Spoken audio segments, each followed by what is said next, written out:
So as far as cleanup is concerned, there's a technique where you dump warm water into the juicer while it's on and it pre-cleans for you. So I'm going to go ahead and do that now. Receives about 16 ounces of fluid.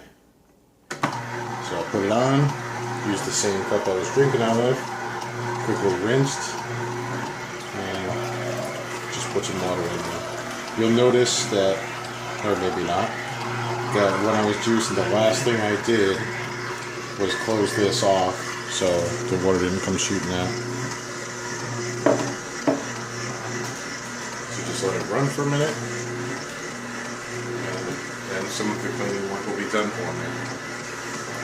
I typically drink my juice while I clean the juicer, but since I'm making these videos, I wanted to get the drinking of the juice out of the way so I could keep this in one specific order, because I've never recorded or edited or put YouTube videos up before, so I wanted to make it easier for myself. This should be pretty good. Let's put the cup on a slight angle just in case I get splashing.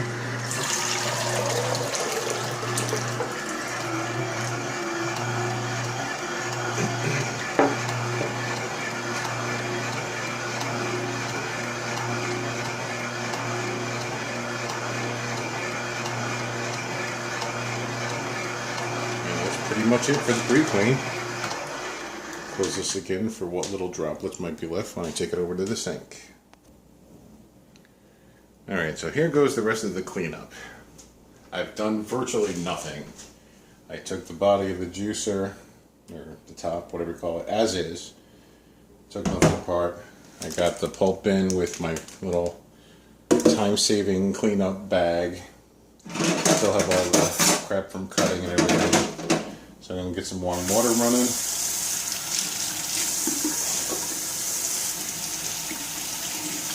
Just rinse the plunger real quick. That's all it needs, ever.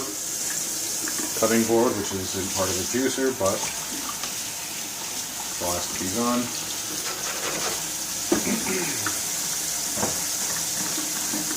I got my catch cup. You can, of course, just rinse most of these things, but I'm going to give them thorough cleaning that keeps things from fogging up and whatnot. Because these vegetables are very staining. Turmeric, beets, carrots.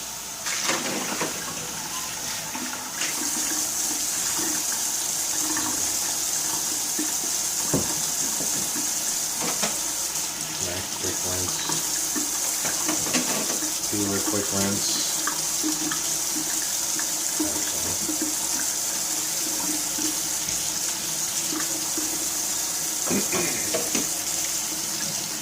Cover any apples. Now I've got the juicer. So quick twist, this comes off.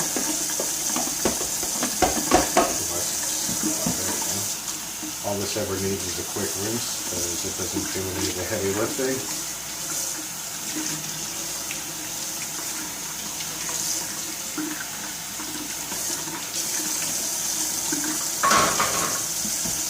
Little pull on this. And there will be pulp inside of this, that's why I have this handy. Just stick your finger in and get out the bulk of it.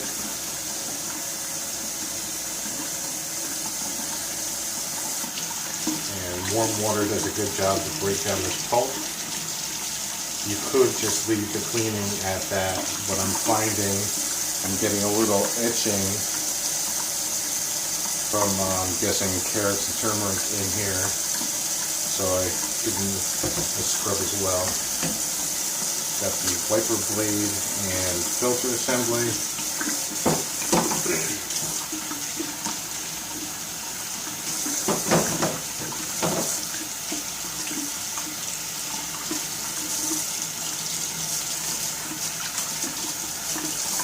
I use a brush for some, my hands for some. These seem a little fragile-y to me, and I just like to use my hands over them because I know how much pressure I'm using with my digits.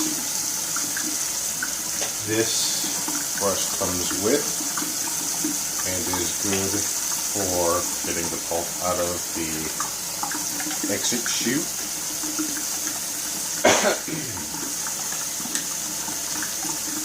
There's a little plug in here you gotta pull for cleanup.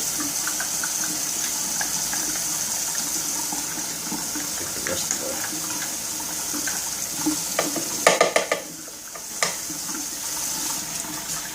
see this broken down. As they say, if you don't clean these right away, this pulp will harden quite a bit and make cleaning very difficult, so it's best to clean it as soon as you can.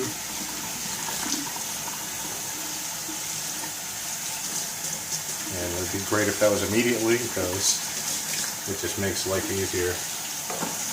I picked up this brush at Target. I like it because it's got a fat little head which allows for soapiness. And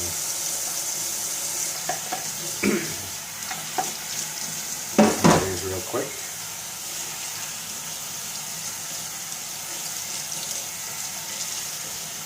Now you will find that if you watch John Kohler's videos on discountjuicers.com, and I recommend that you do because there's a wealth of information over there, he cleans his juicer a lot faster than I clean mine.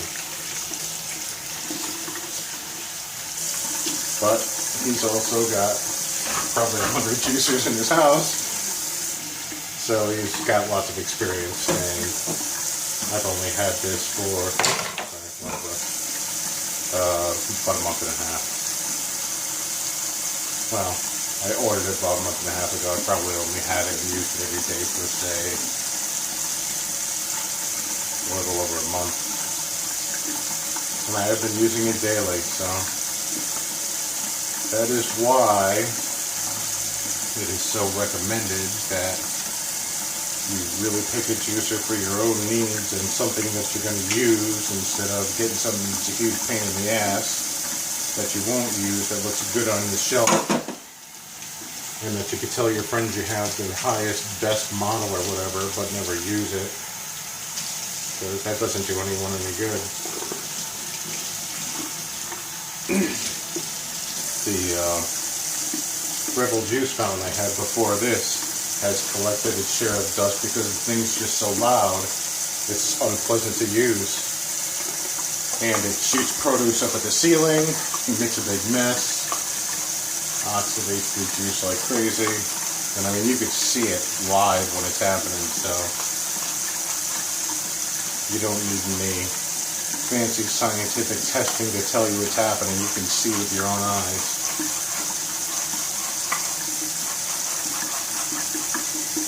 This screen is pretty durable, which is nice.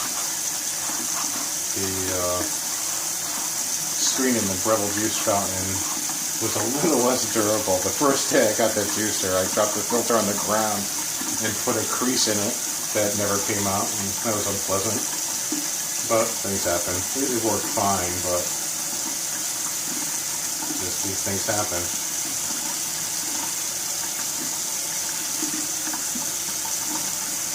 The reason why I agonize over scrubbing this inside, outside, circular, back and forth, whatever, is these holes are really important to let the juice out.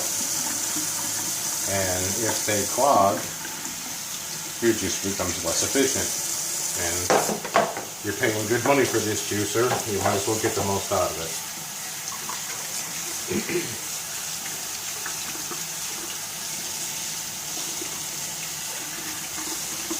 That is it. That is the entire cleanup process. Take the pulp bag out. Most of this is due to the carrots, you can see. A lot of orange in there. And I was recycling old shopping bags. But they don't seal. You know, we found we were getting a lot of fruit flies and whatnot in the house from the waste, since we don't have a compost bin or anything. So we switched over to those until summer or whatever comes around. Then we'll probably start compost and learn how to grow plants or something, but that's another episode, I guess. So that's the juicer from start to finish with no breaks, no editing, no cuts. Hope it helps somebody. Take care.